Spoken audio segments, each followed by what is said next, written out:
So today we are back with another talk of Lincoln's Mark VIII, which was the last generation of the Mark platform. And so I'm sitting here in the Mark VIII, which you know this is a 1997 model year. And I can't believe that Lincoln never considered producing another coupe, sport luxury coupe. And this was part of the personal luxury coupe segment. And at that time, when this was introduced, you had a full suite of automakers that were making luxury coupes. You had the Buick Riviera that was produced from 1995 through 99. You had the Buick Riviera from the previous generation that ceased production in 1993 when this debuted. And then you also had the Lexus XC400, SC400, which was a main rival, but none other than last generation Cadillac Eldorado was their direct rival, which was produced from 1992 to 2002. And so this is actually the facelifted version, which debuted in 97 for 2 model years. As you know, the Mark VIII went out of production at the end of spring, actually, in 98. And so their last models actually were the Collector Series, and they also had a spring edition, which was in all gold that they produced. But this is in the Evergreen Metallic, and we are in the interior, inside. And as you can see, at the time, this was like a futuristic design. Ford had this like a driver's cockpit with baseball mint style bucket seats. That was supposed to be like a catcher's mitt, hug you in place, and then it had the perforated seats if you had the LSC version, which this is what this is. I only wish that this had the wood grain, which was usually found on the Collector Series, although I do think it was an option that you could get on the 98 models. I never really see 97s with wood grain, but I do see 98s with the wood grain steering wheel and the wood grain shift knob. As you know, this did come with the JBL sound system, which this one, the speakers are blown, or the amp is blown. It does work, but it's staticky. So I think I don't play it as much because the speakers are blown, and so it sounds terrible once you turn it up. But this did have the in-dash CD player, and this may be, I'm trying to see if this is a 6-disc. No, I don't think this is a 6-disc changer. I know some of the Mark VIIIs had the disc changer in the trunk, but this doesn't have it. This is for the presets. So this is just a regular single disc JBL sound system. And as you know, it also had the digital automatic climate control, which actually still works, and it blows really, really cold air. If you turn it on, I do need an oil change. And so if you turn it on max AC,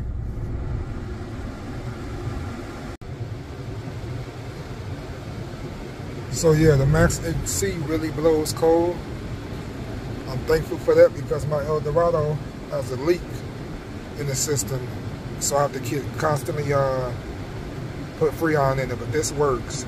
So I do need an oil change, and so Ford did supply us with a little screen which was ahead of its time, because eventually all automakers will provide something like this, and now they have full LCD screens or LED screens and basically tablets and computers in the cars. But back then you had this. How do you reset? So So I just actually filled it up with gas. And so you actually had a system check.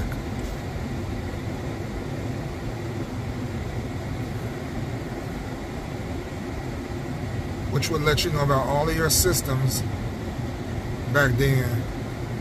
And so if you had an issue, it would let you know. And as you can see, when you press system check on the button, it cycles through all of the main systems that Ford monitors. And the main one I'd be worried about is the air ride. This still is on the original air ride. And so I know the bags are starting to get brittle because in the cold, the check air suspension comes on and you have to like turn it off and turn it back on so it can recycle the system. The bags are probably getting old, and from the heat thaw cycles of so many years, it takes a minute. But this does have 140 mile per hour speedometer. You see, I just hit 80,000 miles a couple of days ago. Coolant is right where it's supposed to be as far as the temperature gauge.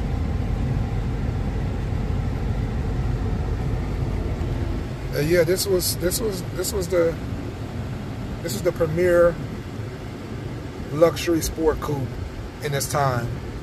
I like the Eldorado a lot as well, which is why I got both of them. Even though the Eldorado was front wheel drive and this is rear wheel drive. This was the last rear wheel drive American coupe. Chrysler didn't have a sport coupe. I think they had the Dodge Viper, and then, you know, GM had the Chevy Corvette, and everything else in GM's line was front wheel drive in 1997. Let me turn it off because it's starting to get cold in here. And so you did have the thumb wheel that can adjust the fast speed as well, which I could have just turned it down on low.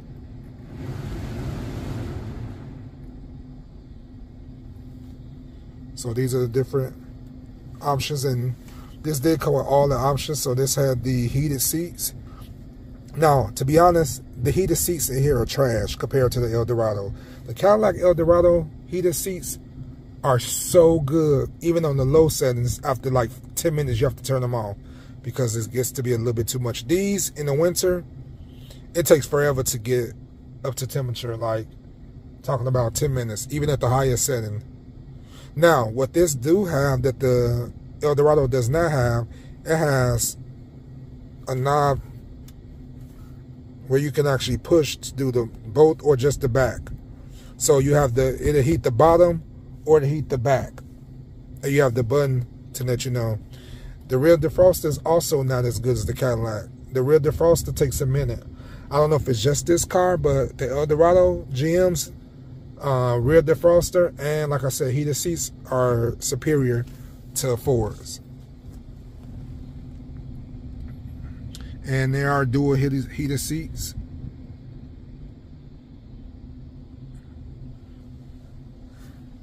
Now this does have the wood grain, but again, I like GM's better.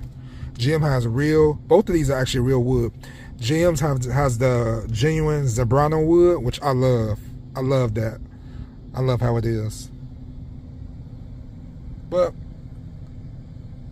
not a bad car, especially for the price.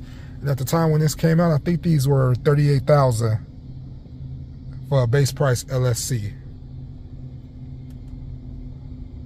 And you know what made the difference between the LSC and the base Mark VIII was the LSC had the higher output 32 valve dual overhead cam Intech V8. They were both 4.6, so the Cadillac Eldorado had the 4.6 North Star. This had 4.6 dual overhead cam 32 valve Intech.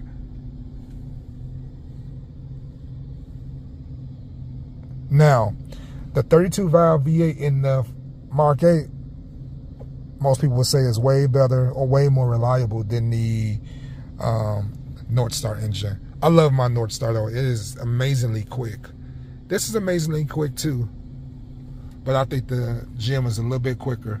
This had 86 horsepower, or 290 horsepower and 286 foot-pounds of torque, compared to the Eldorado, which has 300 horsepower and 295 foot-pounds of torque. So the Eldorado has a little bit more, just a little bit though. But the Eldorado, you're dealing with front-wheel drive, so you have wheel spin and torque steer. With the steering wheel, with the Mark VIII, you just feel like you're being pushed. But they both are amazingly quick. I do feel like the Eldorado has a little bit better interior quality. This has a lot of plastic, and as you can see, this is warped on both sides. It warped slowly. After I got this, they warped.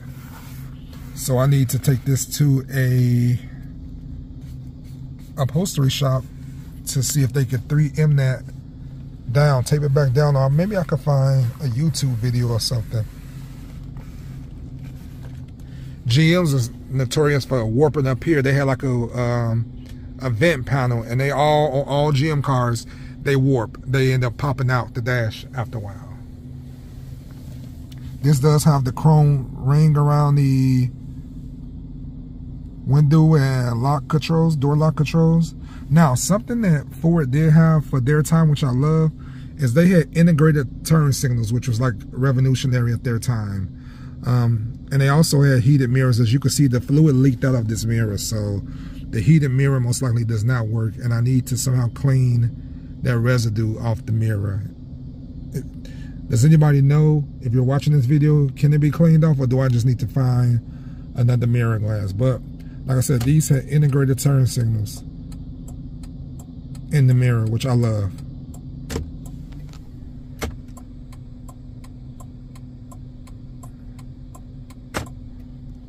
And so again, what makes the LSC over the base was body, besides the engine that I named, it had body color moldings, rocker panels, body color grille, which was chrome on everything else, especially around the rear LSC light, tail light. So around the rear tail light, it's chrome on the base models, and on the LSC is body colored. Also, the first of its kind at the time was the tail light, which was Ford used. I can't think, it's on the tip of my tongue, but they used like a electroluminescent tail light.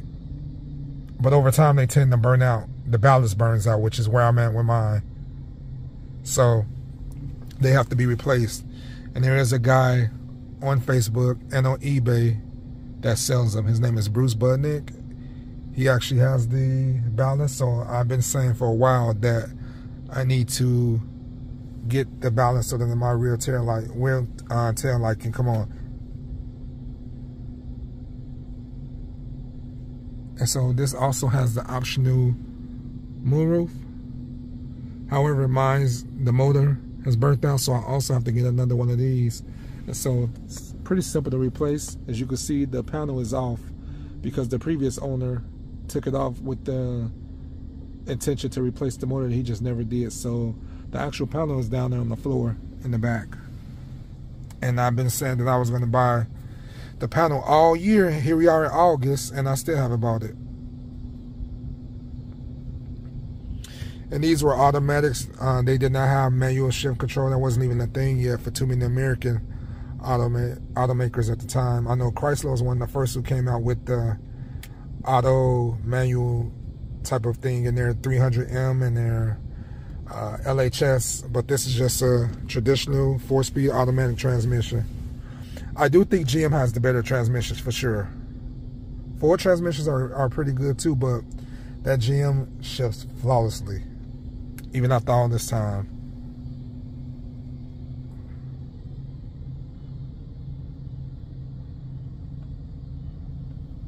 And these do have automatic headlights. The parking lamps, the forward headlights. and these are where you put it on the automatic. And this is delay, so the longer you put it to here, the longer the lights stay on after you exit the car and turn it off.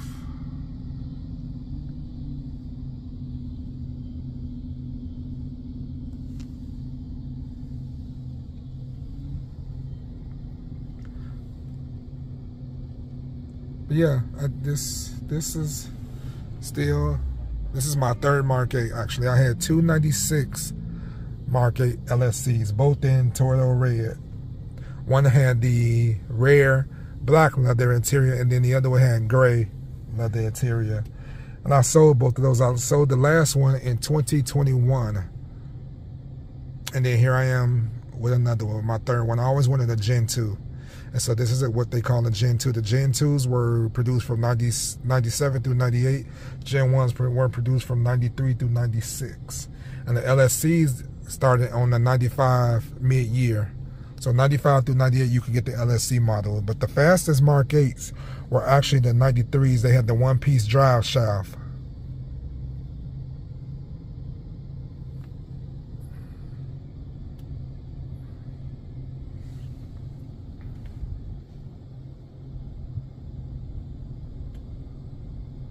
But yep, this car is still in pretty decent condition. Someone at the gym that I go to sideswiped me not once but twice. So I have some scuffs on the passenger side on the front right fender. And I need my headlights to be cleared. I either need new headlights because one of them is cracked, or I need to have a refinish, cleared. And I also need brakes now, maybe brakes and calipers, because when I brake, the car has a tendency to, especially if I'm driving at a high rate of speed, the car has a tendency to sway, like pull to one side. So I may need calipers too. So I definitely need to do some maintenance on this car, but I'm going to get there. I want to do the Cadillac first because it's been neglected for a while. But just wanted to show you guys this. Hope you guys are enjoying your wonderful weekend. Today is Saturday, and it's now 8:26 p.m. Let me know if there's anything you guys want to see, and I'll be sure to try to get a video of it. Otherwise, thanks. Have a good day. Peace.